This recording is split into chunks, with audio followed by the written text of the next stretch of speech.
नमस्कार दोस्तों, student safari में आप सभी का दिल से स्वागत है। आज हम पृथ्वी से अग्नि तक ये जो हमारा पाठ है ये आज हम देखने वाले हैं। पृथ्वी से अग्नि तक ये डॉक्टर एपीजे अब्दुल कलाम जी की आत्मकथा है।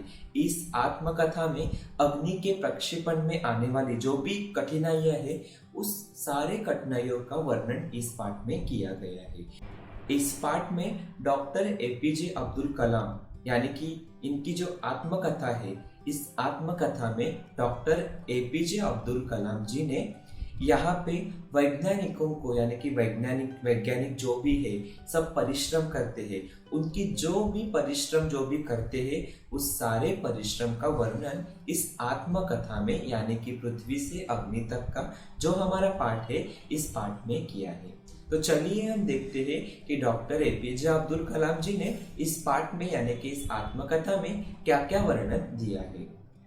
पृथ्वी से अग्नि तक यह डॉक्टर एपीजे अब्दुल कलाम जी का यह आत्मकथा है। इस आत्मकथा में उन्होंने अग्नि के प्रक्षेपण, अग्नि मतलब क्या, यहाँ पे पृथ्वी मतलब भी एक यान है और अग्नि मतलब भी एक दूसरा यान है। तो अग्नि के प्रक्षेपण में जो भी कठिनाइयाँ यहाँ पे आई है उन सब का वर्णन यहाँ पे डॉक्टर एपीजे अब्दुल कलाम जी ने किया है।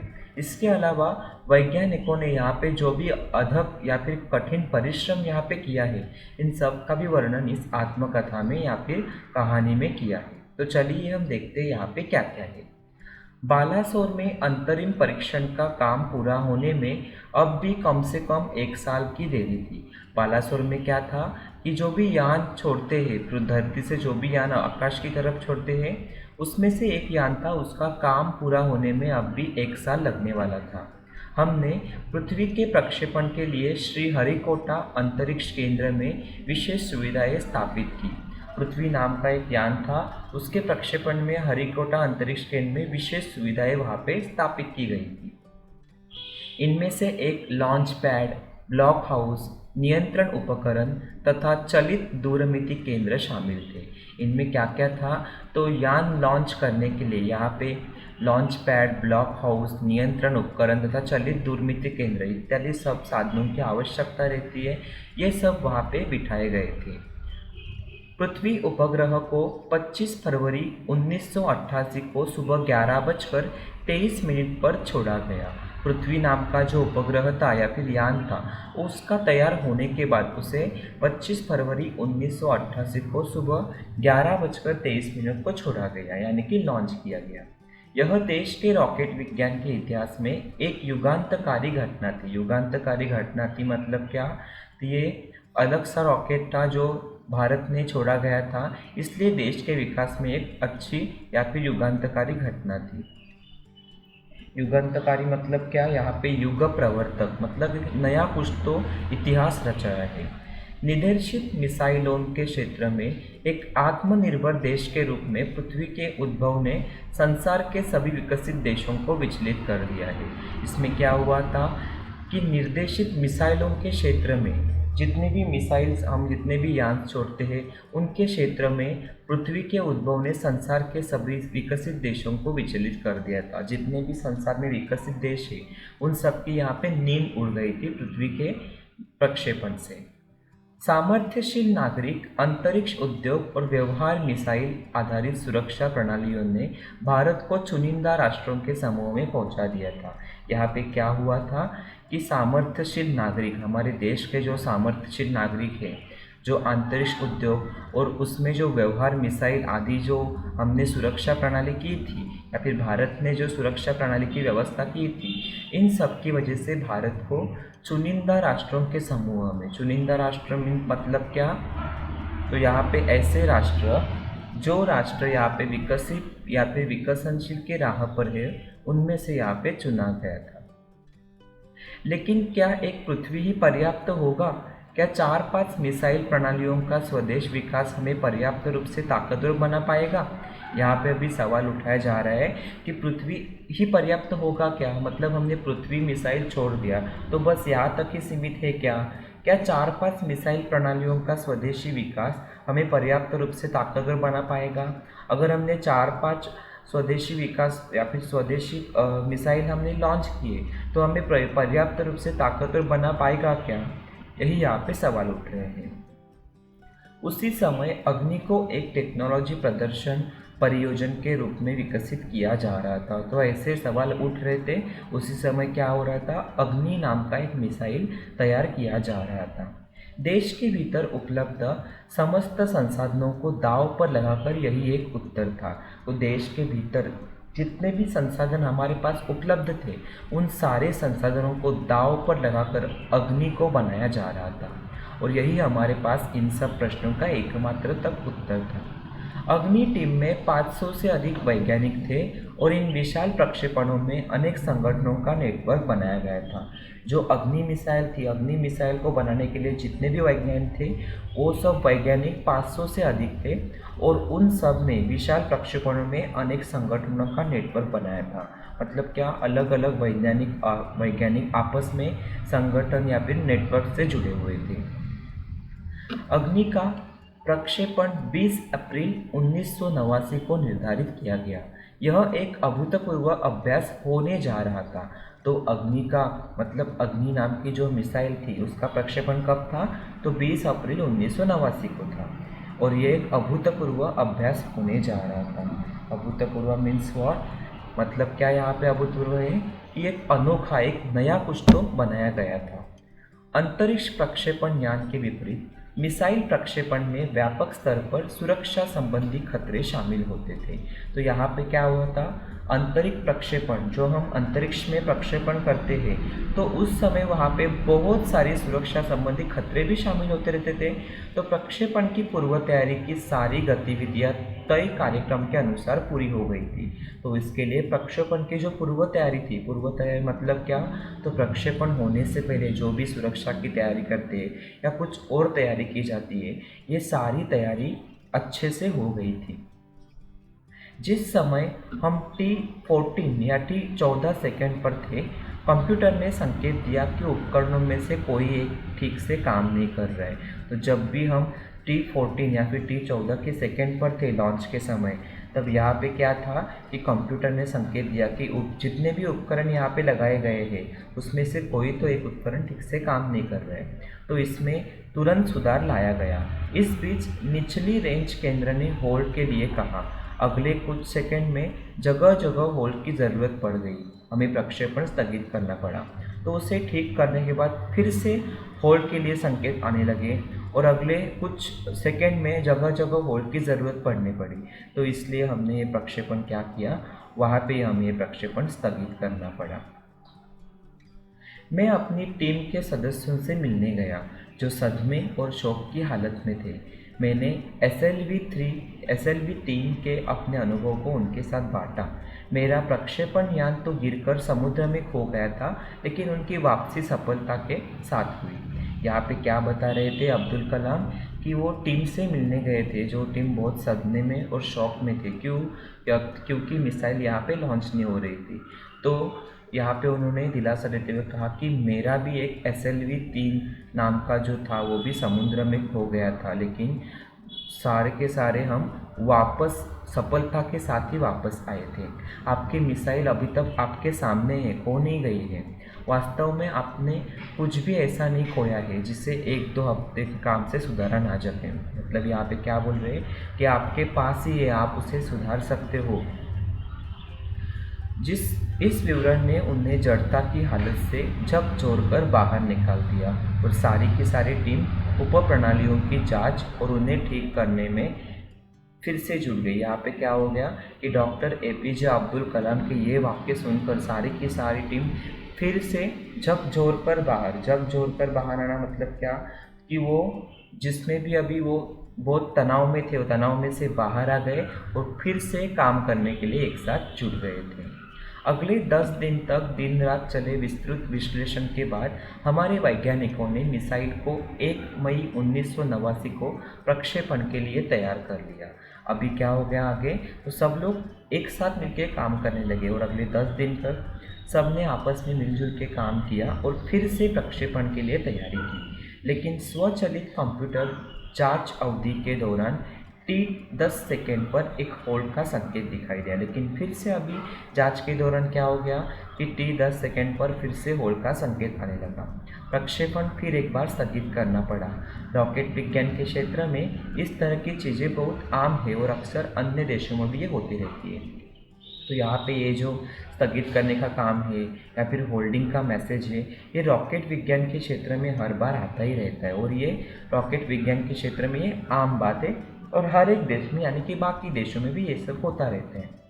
मैंने DRDL RCI परिवार को 2000 से भी अधिक सदस्यों को संबोधित किया।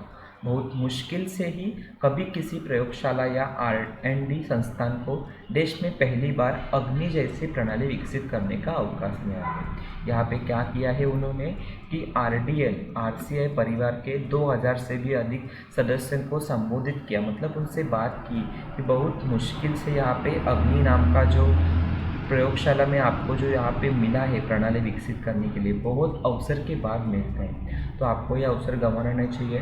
आप और भी मेहनत करके और अच्छे से यहाँ पे कर सकते हो। यह महान अवसर हमें दिया गया है, ये हमें अवसर मिला है। स्वाभाविक रूप से बड़े अवसर अपने साथ बराबर की चुनौतियाँ लेकर आते हैं और यहाँ पे क्या होता है, जितना बड़ा अवसर हमें मिलता है उतनी बड़ी हमें उसके साथ चुनौतियाँ भी मिलती है। हमें हिम्मत नहीं हारनी चाहिए, समस्याओं को हमें हराने का मौका नहीं देना चाहिए। देश को हमसे सफलता से कम कुछ भी पाने का अधिकार नहीं है। तो यहाँ पे इतनी बड़ी हमें चुनौतियाँ मिली है, तो साथ में समस्याएं भी बड़ी बड़ी होगी, तो हमें उन चुनौतियों से हारना नहीं है। देश की सफलता में अपना पूरा योगदान देना है और देश को हमें सफल ही करना है। आइए सफलता को लक्ष्य बनाए।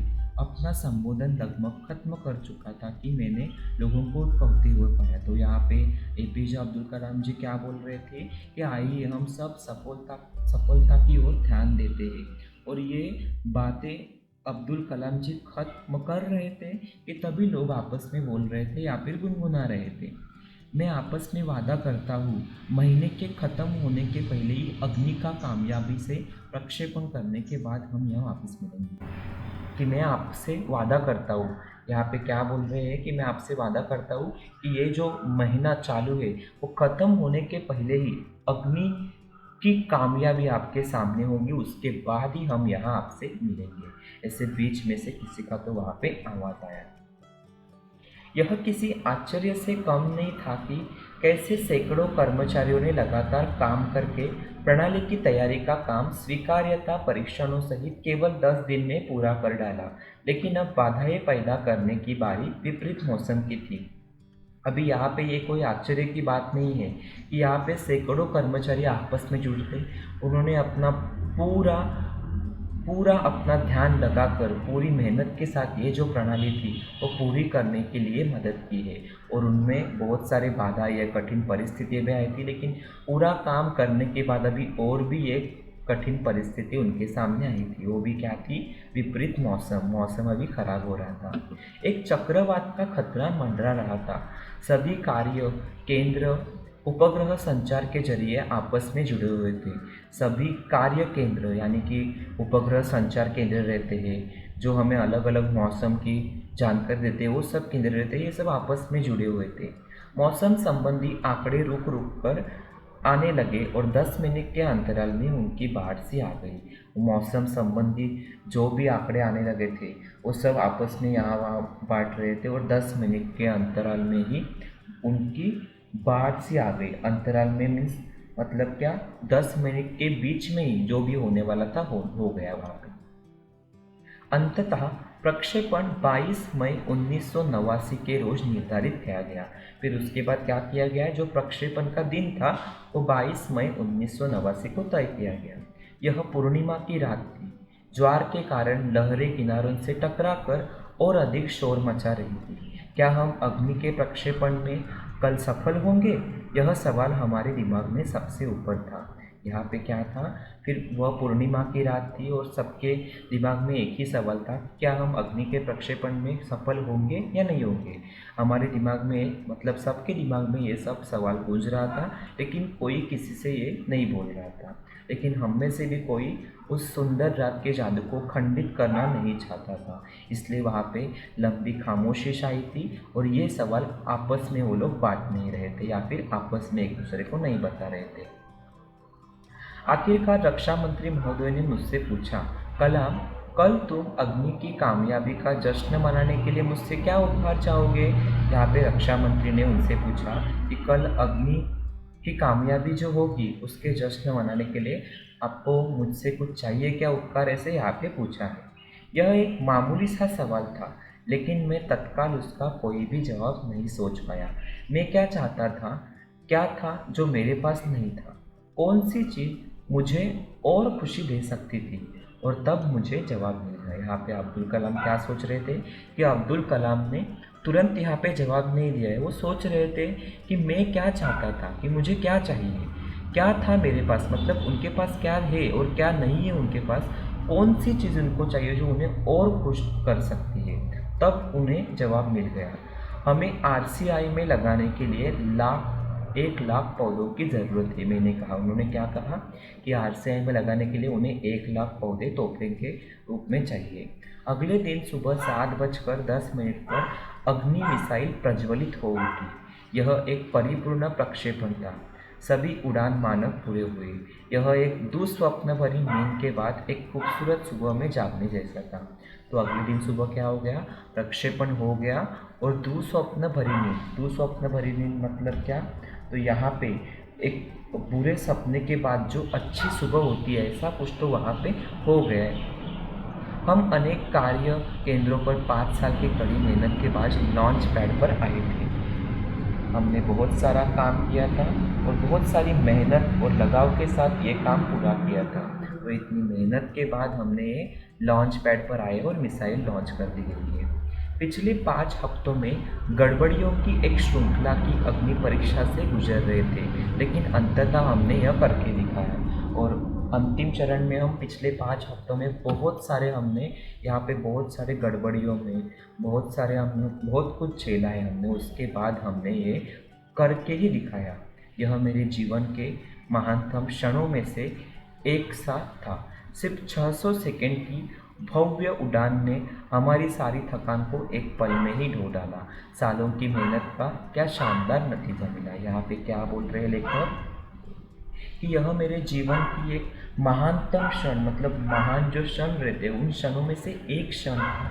सिर्फ 600 सेकंड में ही भव्य उड़ान ने हमारी सारी थकान को धो डाला। मतलब हम जो इतने सालों से मेहनत कर रहे, इतने दिनों से मेहनत कर रहे, जो हमारे अंदर थकान भरी थी, वो थकान क्या हो गई, ये जो शानदार नतीजा मिला है उस नतीजे की वजह से थकान दूर हो गई। सालों की मेहनत का हमें बहुत अच्छा नतीजा मिला, ऐसे यहाँ पे एपीजे अब्दुल कलाम जी बोल रहे हैं।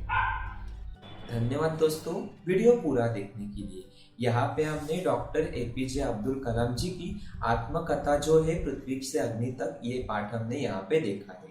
फिर मिलते हैं अगले वीडियो में, लेकिन तब तक के लिए हमारे वीडियो को लाइक और शेयर करना मत भूलिए। और हमारे चैनल को आपने सब्सक्राइब नहीं किया है तो चैनल को सब्सक्राइब करना भी मत भूलिए।